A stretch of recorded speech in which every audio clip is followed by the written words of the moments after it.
We can easily forgive a child who is afraid of the dark. The real tragedy of life is when men are afraid of the light. A good decision is based on knowledge and not on numbers. Thinking, the talking of the soul with itself. There is no harm in repeating a good thing. Truth is the beginning of every good to the gods, and of every good to man. Knowledge without justice ought to be called cunning rather than wisdom.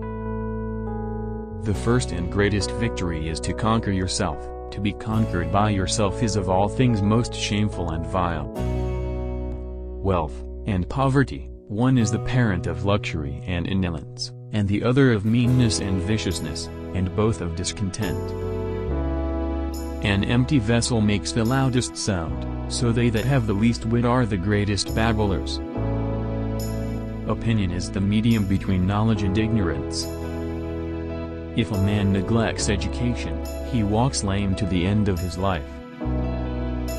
All men are by nature equal, made all of the same earth by one workman. Books give a soul to the universe, wings to the mind, flight to the imagination, and life to everything. The measure of a man is what he does with power. The direction in which education starts a man will determine his future in life. Opinion is the medium between knowledge and ignorance. Wise men speak because they have something to say, fools because they have to say something. Do not train a child to learn by force or harshness, but direct them to it by what amuses their minds, so that you may be better able to discover with accuracy the peculiar bent of the genius of each. Bodily exercise, when compulsory, does no harm to the body, but knowledge which is acquired under compulsion obtains no hold on the mind. Ideas are the source of all things. When two friends, like you and me, are in the mood to chat, we have to go about it in a gentler and more dialectical way. By more dialectical, I mean not only that we give real responses, but that we base our responses solely on what the interlocutor admits that he himself knows.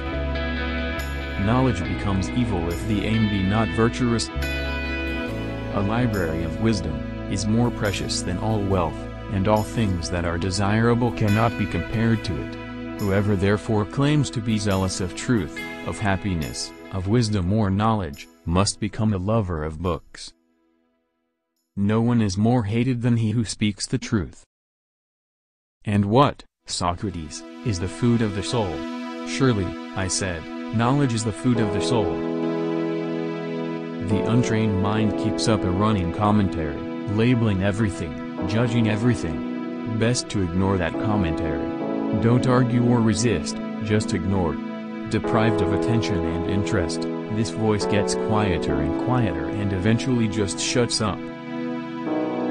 False words are not only evil in themselves, but they infect the soul with evil. Writing is the geometry of the soul.